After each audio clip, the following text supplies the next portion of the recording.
Hello প্রিয় দর্শক, স্বাগতম মজার গল্প ঘর।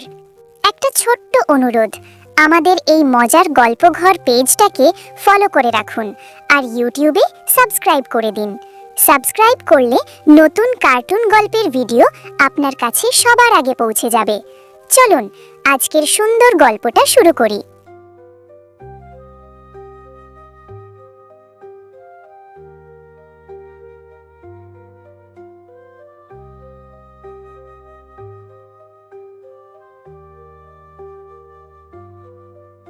গ্রামের মানুষ অসুখ বিসুখ হলে কবিরাজ রহিমের কাছেই যেত। তার ভেষজ ওষুধে অনেকেই সুস্থ হয়েছে, তাই গ্রামের সবাই তাকে খুব সম্মান করত।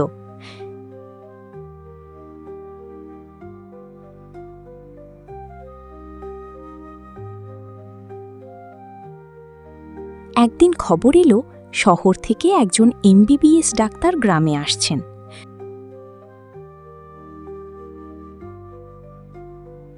কয়েকদিন পর ডাক্তার আরিফ বাজারের পাশে একটি চেম্বার খুললেন।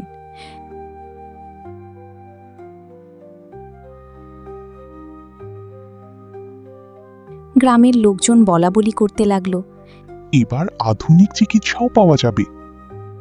কথাগুলো শুনে রহিম কবিরাজের মন একটু খারাপ হয়ে গেল।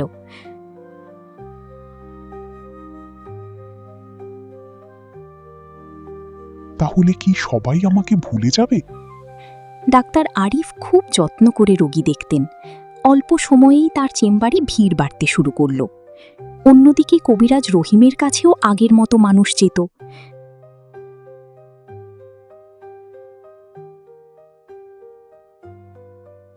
চায়ের দোকানে প্রতিদিন আলোচনা হতো। একজন বলতো, ডাক্তারের ওষুধই দ্রুত কাজ হয়। আর একজন বলতো, কবিরাজের ওষুধও অনেক ভালো। ধীরে ধীরে গ্রাম দুই দলে ভাগ হয়ে গেল। কেউ ডাক্তারের পক্ষ নিল, কেউ কবিরাজের।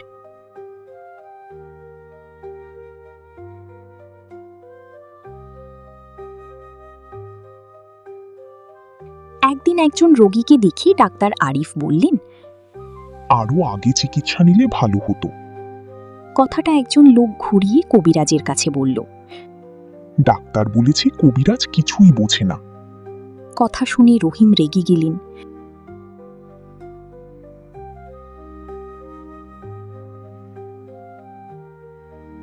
পরদিন বাজারে দেখা হতেই তিনি বললেন, আমার নামে এসব কথা বলছেন কেন? ডাক্তার আরিফ অবাক হয়ে বললেন, আমি তো এমন কিছু বলিনি। তবুও দুজনের মধ্যে মনোমালিন্য তৈরি হয়ে গেল।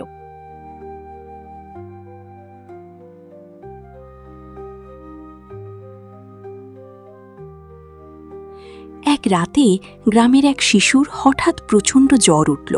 শ্বাস নিতেও কষ্ট হচ্ছিল। পরিবার প্রথমে কবিরাজ রহিমকে ডাকল।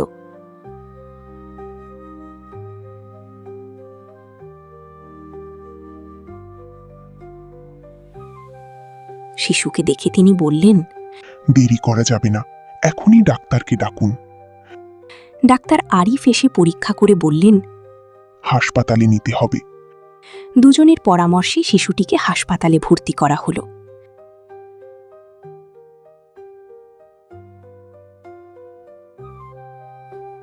কয়েকদিন পর সে পুরোপুরি সুস্থ হয়ে বাড়ি ফিরল।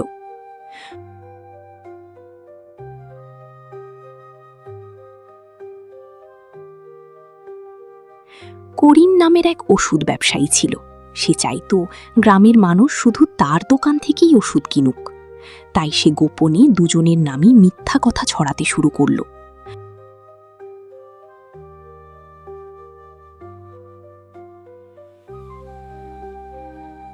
কখনো বলতো, ডাক্তার কবিরাজকে অপমান করেছে।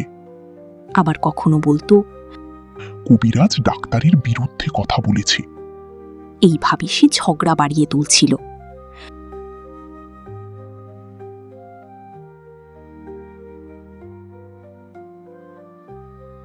একদিন করিমের কথা গ্রামের এক যুবক শুনে ফেলল। সে বিষয়টি মাতব্বরদের জানালো। খোঁজ নিয়ে সবাই বুঝতে পারল করিমই সব গুজব ছড়িয়েছে।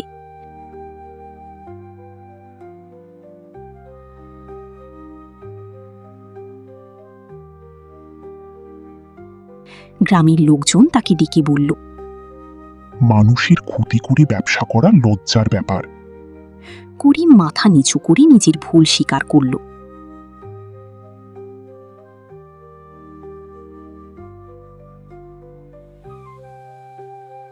কিছুদিন পর গ্রামে ডায়রিয়ার প্রাদুর্ভাব দেখা দিল। অনেক মানুষ অসুস্থ হয়ে পড়ল। ডাক্তার আরিফ একা সব সামলাতে পারছিলেন না।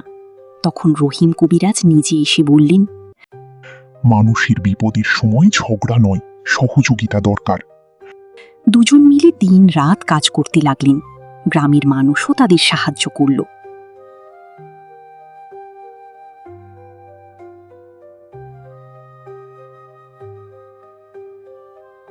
অবশেষে পরিস্থিতি স্বাভাবিক হল।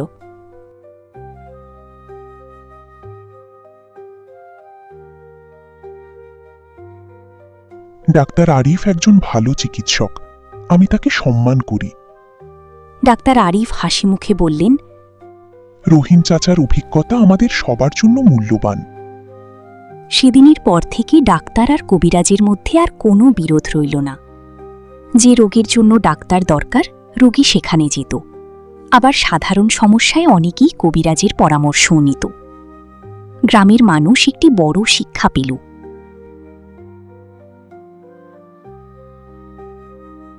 মানুষের কল্যাণের চেয়ে বড় কোনো পরিচয় নেই। জ্ঞান আধুনিক হোক বা ঐতিহ্যগত, যদি তা মানুষের উপকারে আসে তবে সেটাই মূল্যবান। অহংকার মানুষকে ছোট করে, কিন্তু বিনয় মানুষকে বড় করে তোলে। ভুল বোঝাবুঝি সম্পর্ক নষ্ট করে, আর সত্য ও সহযোগিতা সেই সম্পর্ককে আবার নতুন করে গড়ে তোলে।